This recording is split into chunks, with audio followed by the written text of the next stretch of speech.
Hi, this is Deadly Cat Queen, and this game is called Beyond Your Window.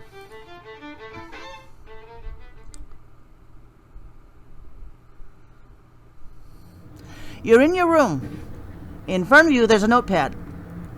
You've left some notes on the last few pages, but none of them can help you find useful ideas. They're only excerpts of concept with no cohesion. No theories at all, no feelings. Have you lost something? And if so, why? Maybe it's a lack of contact with people. Maybe observing others' lives will help you find what you're looking for. A pure and complete idea. Okay, so I'm guessing from the window in front of you, you see numerous buildings. Different apartments for different lives. From where you are, you can see glimpses of all those existences. And on their faces, you see the shadows of what is hunting them. The things they have to face in their daily lives. Maybe they think their situations are impossible to solve. As you watch them, you wonder what kind of problems they are dealing with and what if you could fix them. Okay, so I'm guessing I just click on everything. Your father gave you this lamp. He always had a weird taste, but somehow it fits perfectly in the room. It's your favorite mug. It changes color when something hot is poured in. Some tissues in a duster. You use them to erase the notes from the chalkboard on the left side of the room. The ink bottle is almost empty. Soon you'll have to buy another.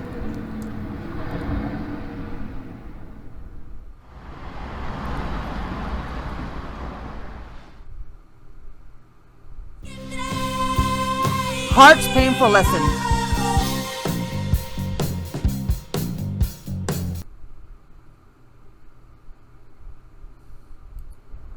An apartment occupied by a young and lonely student.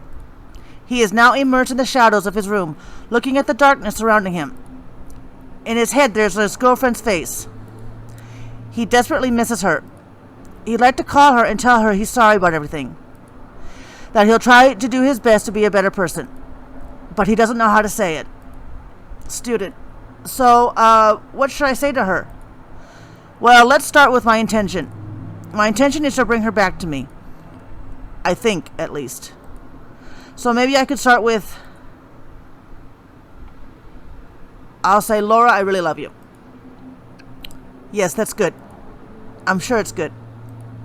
Maybe more emphasis on the love. I want to be sincere with you about everything. But what is that everything exactly? Guess I'll figure it out somehow. Well, time to call her then.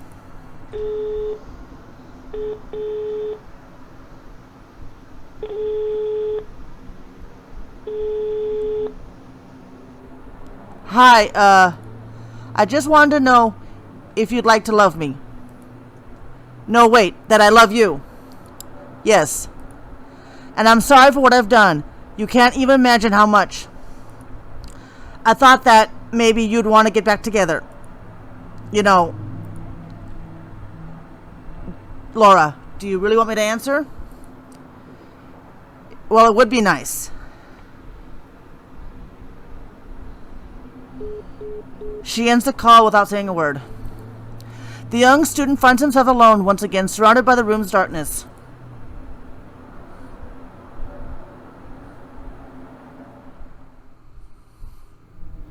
Maybe you should check the apartments already visited too.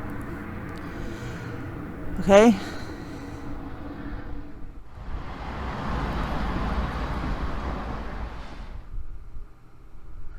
Don't you know that running out of time.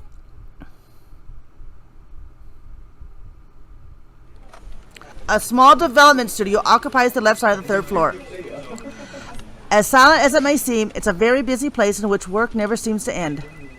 At this moment, the whole team is focused on implementing new features. The concentration is intense and the schedule tight. 1 month until the deadline. The whole team is stressed, desperately trying to mediate between an easygoing workflow and an efficient one. But every choice risks to lead them further from this balance. When you work with someone for a large amount of time, you get to recognize their feelings by the expressions on their faces. How they move, the way they talk. So as the lead artist moves closer to the desk, the director instantly senses the incoming problem. Surprisingly, the lead's face is at ease, or at least a bit more than usual. There are no nervous tics on his face, a good sign. The fact that he hasn't shaved for almost a month makes him look strangely better. Lead artist. Hey, sorry to bother you, but we've received emails from 2 members of the concept art department. Game director. What happened? Lead artist. They decided to leave the team. Oh, what great timing. Why so suddenly? They found new opportunities in other studios, and the project doesn't inspire them anymore. That definitely is a problem.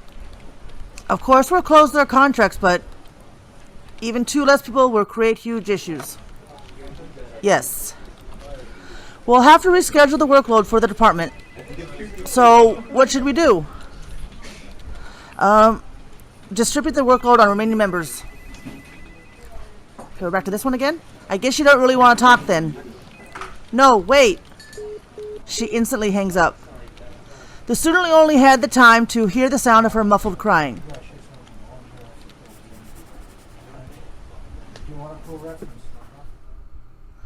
Okay, so I'll go back to the student again.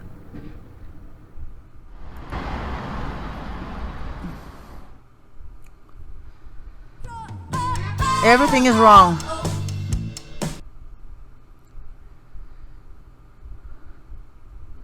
The young student's wailing is so strong that even the people on the street can hear him. Listen, I know you feel bad, but don't you think you're exaggerating? Me? Exaggerating? How could you say something like that? You know exactly how much Laura means to me. Yes, of course, but how can you understand me? You've never been with a girl, after all. Hey, I don't think that was necessary. She meant the world to me. Don't you get it? The entire world. And now she's gone. Forever. Do you know how long is forever? Oh, I know. I'm only telling you to calm down a little. You really don't get it then. Calm down. How could I ever calm down? I miss her so much. I miss her face. The birthmark on her left arm. I miss the way she snuggled against me at night. Okay, that's enough. Don't get into the details, please. What? Aren't you here to listen to me? And to comfort me? I am, but you always end up telling me things I don't want to hear. Oh, poor me. Even my friends don't want to listen to me. Just like Laura did. Geez, you're really something, huh? Laura! Where the hell are you? Come back. I won't live without you. Come back to me. Please. I'm so lost. Maybe he's too young to know about true suffering. Or maybe he's too childish to accept the end of their love. Still, Laura certainly won't come back. Because that's how things go.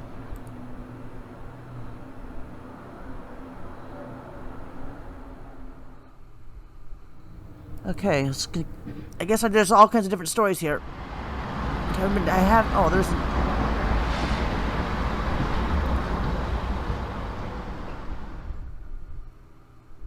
Don't you know that?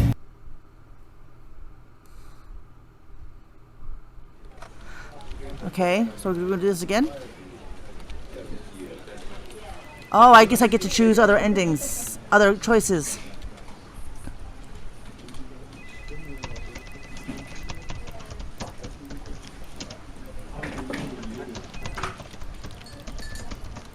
I'm not going to read these again. Is it really a good idea? It sounds a bit risky. It could very well be. But if we don't do that, the project will be heavily affected by that. I'd like it to be a matter of choice, but it isn't. That's true. I'll go tell the department then. Thanks, good work. Both in small and bigger studios, problems with the department's members are common. People leaving the team, not doing their job properly, or simply being inefficient at communicating. All of this could lead to serious and impactful problems. But people are not the only problematic element. And that, even if it's already clear to the director, becomes more obvious as the tech leader approaches. So, we have a problem. What kind of problem? One of the programmers has made some mistakes in the code, but he realized it just now. Are they easily fixable? Well, we haven't found all of them yet. It doesn't seem unsolvable, but it'll take a while to fix. And he uploaded without checking? What is he, stupid? I've already told him that. That's just great. Of course, 1 month until the deadline, and this happens. Well, we have two options now. Let's see. Fix them and you'll have to work overtime. But you'll have to work overtime. We can't deliver a bugged game. You know that as well. Of course, but we can't tell the other producer to schedule a new date for the release. It won't happen. We can't afford it, right? Exactly. We won't gain more days. We'll have to manage the time we have to fix everything. That sure is troublesome, ain't it? Okay, what's this? Choices and consequences can be cruel. Even though everything has been fixed, it doesn't mean that now it'll all be alright. As the director and the whole team are proceeding towards the deadline, the stress rises, tiredness catching everyone. Fixing problems can create new and unexpected ones, in an endless circle of choices and consequences.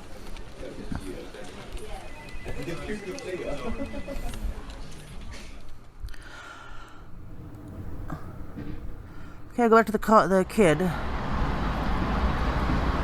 From your room, you can hear the young students wailing. Okay, I can't go back in there right now.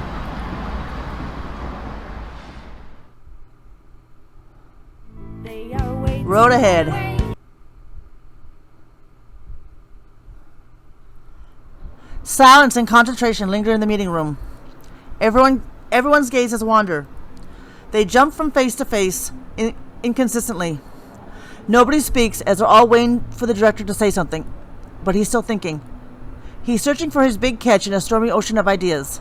He knows it's in there somewhere, waiting for him. Hidden in the darkness, deep into his mind's abyss. And then suddenly a young girl decides to talk. She's been with the team for less than 3 months, but has already shown how skilled she is. So the director and everyone else listen, focusing on every word. Is there really something wrong with a game entirely set in an apartment? I mean, why don't we try it out anyway? I don't think we'll solve anything by sitting here waiting for better ideas to come out. We already have the references worked out, and the market analysis seems pretty clear when it comes to survival horrors. So I think we should do it. It's an interesting idea and has enough work cut out for each department. The director seems happy, and so is everyone on the team. He is still thinking about the idea as he's not entirely convinced about it. The previous game has already been finished, so it's now time to decide what to do next. There are some concepts and mechanics the team wants to explore, but are they all worth the effort? The whole team is obviously concerned about the budget the game will need, but mostly the game's profit when it will launch. Could a game like this work well? Will someone accept and finance the idea? It's a really good idea. After all, each one of us has a different life and interesting stories to tell. Our experiences could grant solidity and strength to the game's theme. But there is the financial aspect, and we can't just jump ahead without thinking about it in detail. A horror game. I think you're right about it being probably the right project for us. We always had that in mind in our previous works, but we never truly took the dive. But are we sure about it? I mean, would someone really be interested in something like that? Not that I don't like it, I do, but I'm worried. Could we really make something interesting with that genre? We never tried to go full horror with any project before, so I don't know. I'm afraid we should stick to our comfort zone. Let's take the risk. I know what you mean. That fear is completely logical, but sometimes it's better to try harder and do something different. Our team is already well balanced. Even though we were known by so many people, publishers, and other development studios. If we decided to do something entirely new, we could still fail. But that could happen even with a project similar to what we've already made. Sticking to our comfort zone won't mean that we'll keep making good projects. It'll only mean that we'll keep on making the same kind of games. But if we focus more on what we can and want to say to players, and how we can do that with a new game, then we'll make something that, at least for us, will mean something. And if we make something meaningful for us, then we'll never be in the wrong. Is it a risk for the entire team? Of course it is. But thinking about it, I don't see why we should not follow this idea. I think she is right, and we should do it.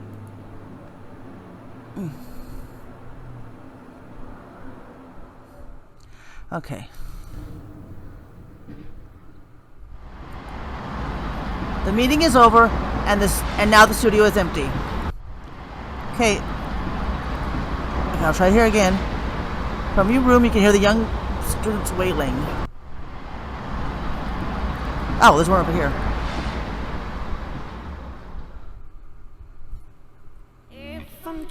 Heavy balloons.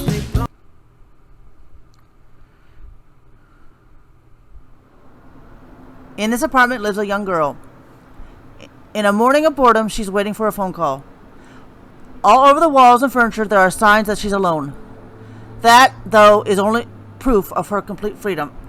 Freedom to act, freedom to choose. She can do whatever she wants, spend her time however she likes while waiting. Is that Laura? A noisy old bed covered with her favorite duvet and blankets. It always keeps her warm during cold days and nights. Stay awake for now. It's better not going to sleep yet. After all, the phone call she's waiting for is very important. Not answering could have terrible consequences. In the ashtray, there's a cigarette she was smoking a while ago. Leave it for now. She stares at the sad, unfinished cigarette for a bit, then she looks for something else to do. Like everything in the room, even the telephone is old. It's still not ringing. She wonders how long she'll have to wait still.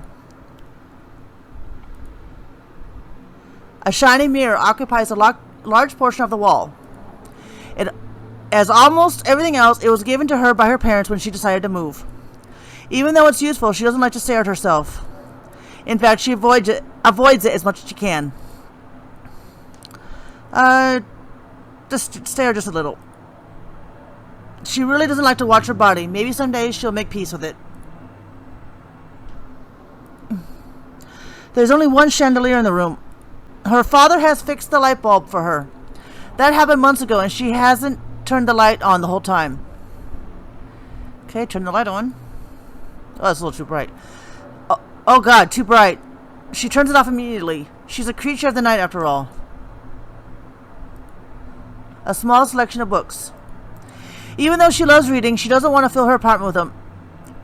So she has bought the ones that are most close to her heart and borrows the others from the library nearby. Read one.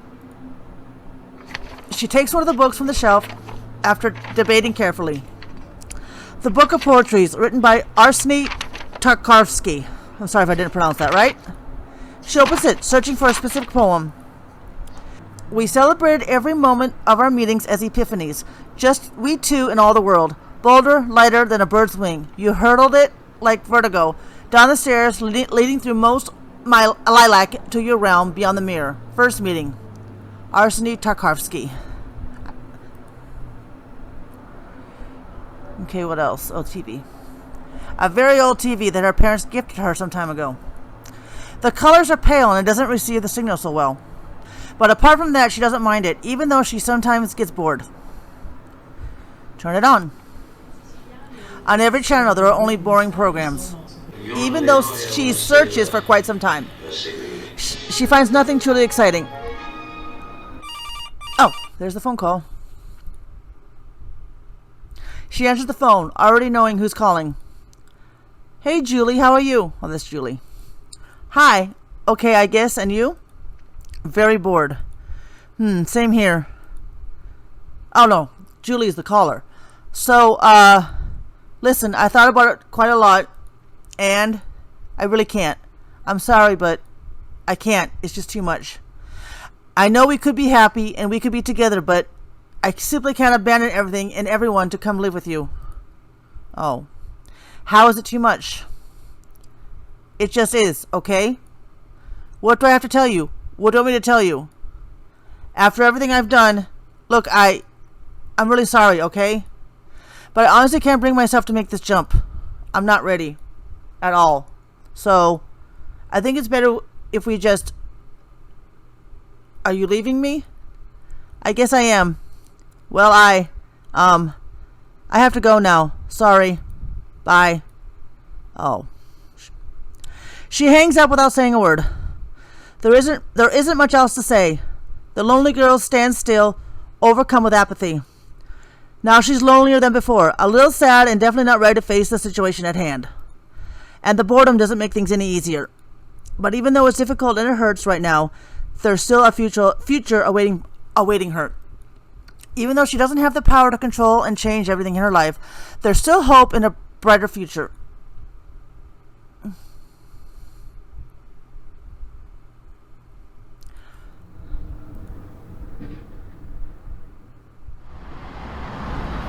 I have not been to this one yet.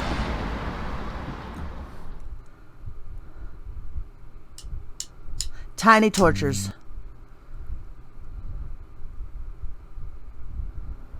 A large and comfortable apartment occupied by a couple, a woman and her husband. Have you finished that book we bought that last month? Which book? The one with the red cover, don't you remember it? Oh, that one. Yes, I do remember. And have you finished it then? Guess I haven't. I totally forgot about it.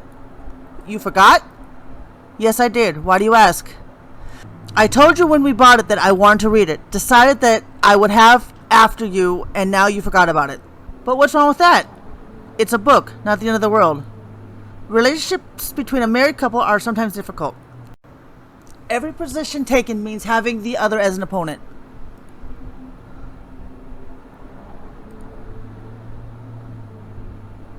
It's not the end of the world, you say. Of course it isn't. I don't know what I expected from you. You're always like that. Like what? Like that? How? You're just careless and never pay attention. I mean, sometimes I am, yes, but I'm trying my best. I know you're trying, but you've got to be more focused. A little more than this, at least. Of course, but you're talking as if you're better than me. Why do you always say that? Because it's true. Don't you realize it? No, I don't realize it. I'm sorry. I'm just trying to talk with you. Don't you get it? Of course I get it. Then why don't you listen to me? I try to listen. I try my best. I know you try your best. And that's something I love about you. I'm just telling you that there is a problem. Yeah, I understand. And we can fix it together, okay? Really? Yes, of course. I won't leave you alone.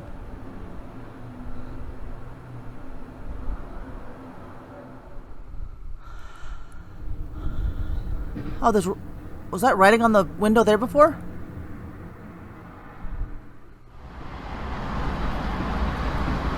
Okay, can I go back to any of these? Nope, not that one at least. Nope. The lonely girl isn't at home anymore. Maybe she's in another apartment?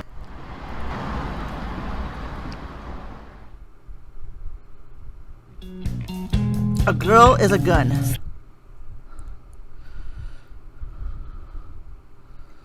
A calm evening and a family reunion.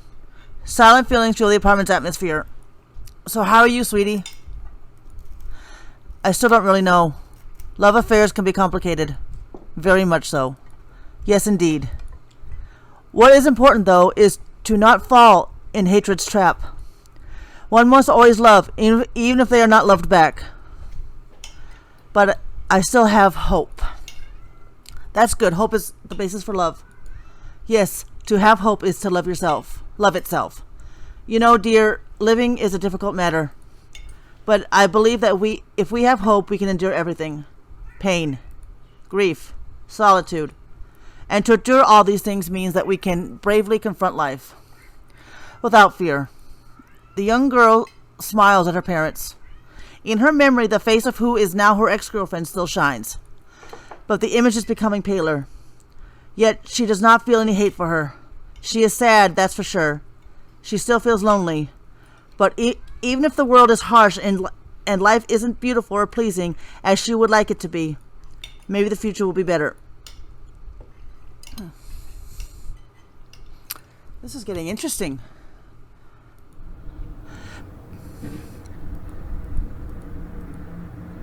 Okay, why are we saying all this stuff again?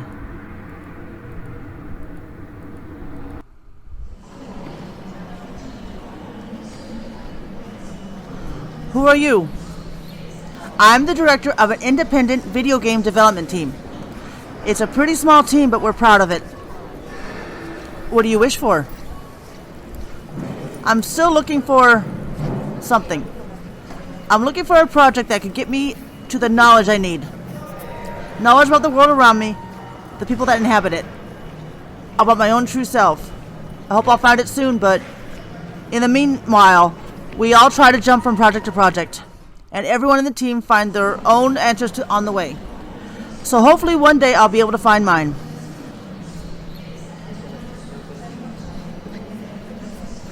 Who are you? I work as a lead artist in a small development studio. Sometimes the work is tiring, but it's also very rewarding. What do you wish most for? What do I most wish for?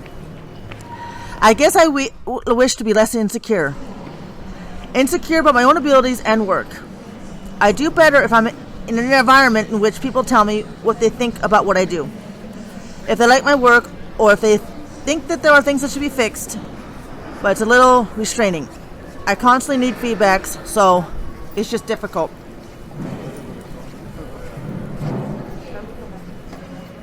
And who are you? Just a tech lead in a development studio. We make interesting games, and my job is to ensure that they properly work. What do you wish for? I just wish for the same thing as many others. A calm and comfortable life with a career that would suit me. But in the end, things are really good as they are. The people I work with are nice, and the director is a good friend, so I can't complain. And after all, I don't know if I have the motivation to be a big shot in the industry, so for now, I'll just stay here and enjoy whatever comes.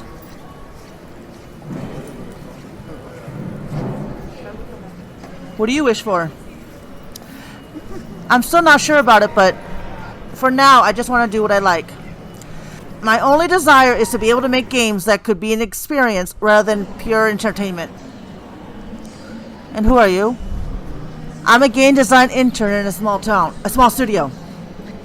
It's very exciting since I always wanted to work there.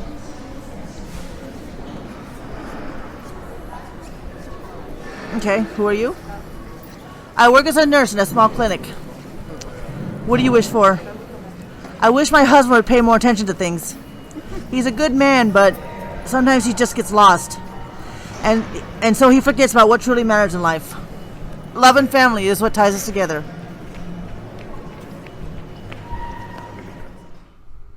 Who are you? Just an average comic book artist.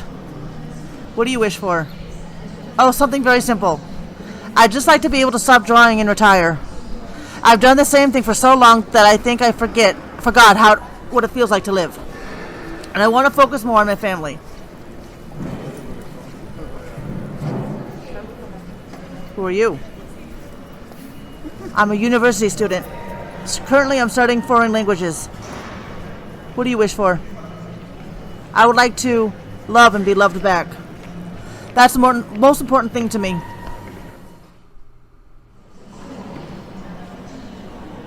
Who are you?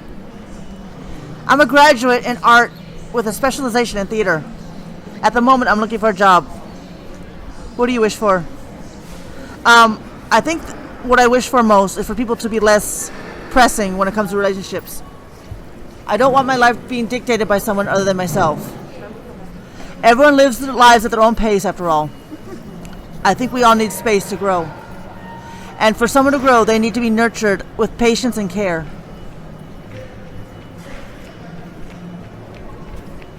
Who are you? A university student. I'm into loving rather than studying, but I want to be a doctor. What do you wish for? I wish to be able to spend all my life with Laura and not be alone anymore. Is this Laura? Who are you? Laura. I'm marketing student. I love to travel, so my objective is to open a travel agency. What do you wish for? What I wish most for, I guess, for people to take sentimental affairs more seriously. I'm tired of selfish people. There must be more consideration of each other's feelings in friendship, love, or affairs between individuals in general.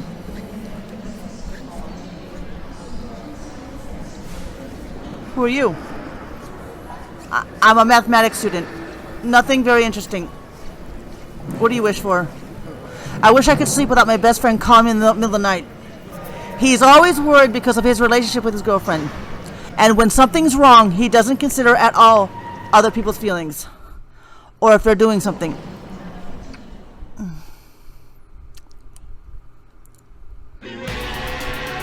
Who are you?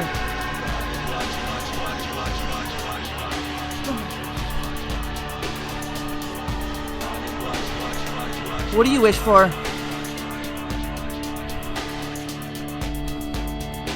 I close my eyes and seize it. I want to share my thoughts on this. I can relate to many points in this game. I don't always understand people and their needs. I sometimes find myself only thinking of my own selfish wants and desires. I am working on being a better person and being more understanding. I can also relate to the character that needs reassurance about his work. I am working on growing my gaming channel, and I worry that I am never going to get anywhere with it. But I want to keep trying regardless. This was a very thought-provoking game, and I really enjoyed it.